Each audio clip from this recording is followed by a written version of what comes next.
Alors, vous avez une variante de ça. C'est la mise en page en flux continu. D'abord, je précise ici que c'est en flux continu avec image dans le flux du texte.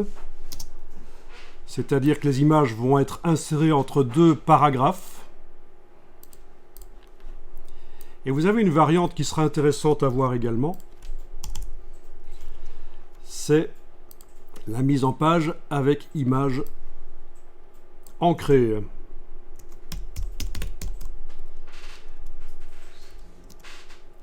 C'est-à-dire que les images vont être sur le côté de colonnes de texte.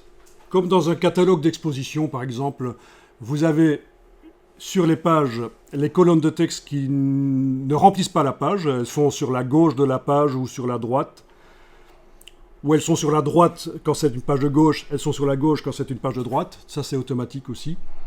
Et donc, sur le côté des colonnes de texte, on aura des images ancrées. Et ancrées, ça veut dire quoi? A-N-C-R-E, hein, ça veut pas dire... c'est pas l'encre qui sert à imprimer, c'est l'encre comme une encre de navire, c'est attaché. C'est-à-dire que là aussi, une fois qu'une image est ancrée à un paragraphe, si on insère du texte dans le flux de texte quelque part dans le document, si on supprime du texte, les images vont bouger d'une page à l'autre, elles vont suivre le paragraphe qui est illustré par l'image. Et ça, c'est très intéressant pour faire des genres de catalogues d'exposition, par exemple.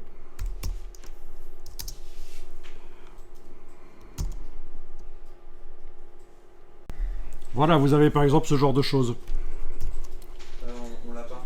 Vous avez une colonne de texte avec une image sur le côté.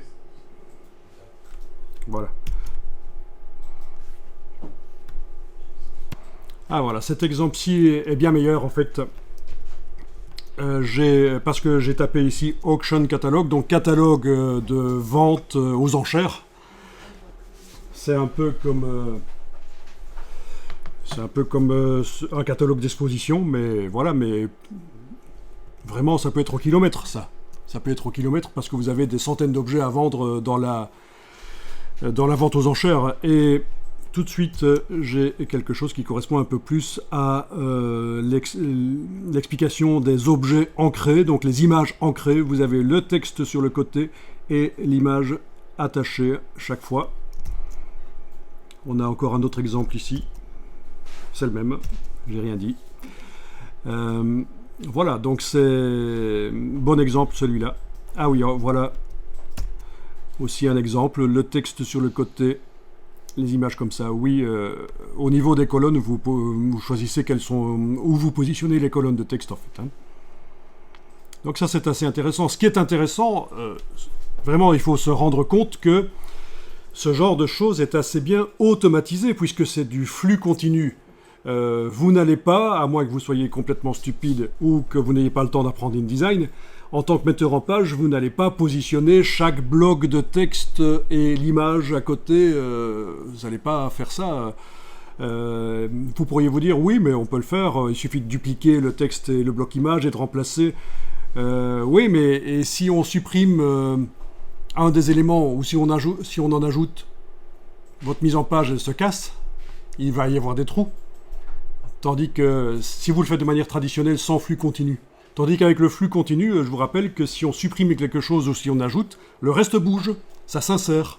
C'est comme, voilà, c'est comme des éléments qui coulent d'un endroit à l'autre. Voilà, c'est intéressant ça. Voilà, vous avez par exemple ce genre de choses. On l'a pas. Vous avez une colonne de texte avec une image sur le côté. Voilà. Ah voilà, cet exemple-ci est bien meilleur en fait. Parce que j'ai tapé ici Auction Catalogue, donc catalogue de vente aux enchères. C'est un peu comme un catalogue d'exposition, mais voilà, mais vraiment ça peut être au kilomètre ça.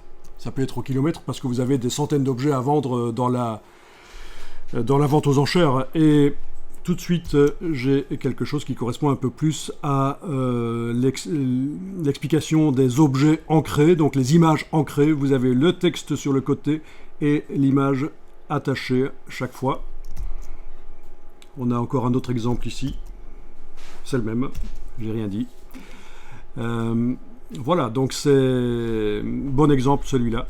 Ah oui, voilà aussi un exemple, le texte sur le côté, les images comme ça. Oui, au niveau des colonnes, vous choisissez où vous positionnez les colonnes de texte en fait. Hein.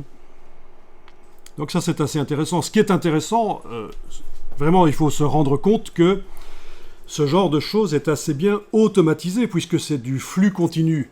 Vous n'allez pas, à moins que vous soyez complètement stupide ou que vous n'ayez pas le temps d'apprendre InDesign, en tant que metteur en page, vous n'allez pas positionner chaque bloc de texte et l'image à côté. Vous n'allez pas faire ça. Vous pourriez vous dire, oui, mais on peut le faire. Il suffit de dupliquer le texte et le bloc image et de remplacer. Oui, mais et si on supprime un des éléments ou si on en ajoute, votre mise en page elle se casse. Il va y avoir des trous. Tandis que si vous le faites de manière traditionnelle sans flux continu, tandis qu'avec le flux continu, je vous rappelle que si on supprime quelque chose ou si on ajoute, le reste bouge, ça s'insère. C'est comme, voilà, c'est comme des éléments qui coulent d'un endroit à l'autre. Voilà, c'est intéressant ça.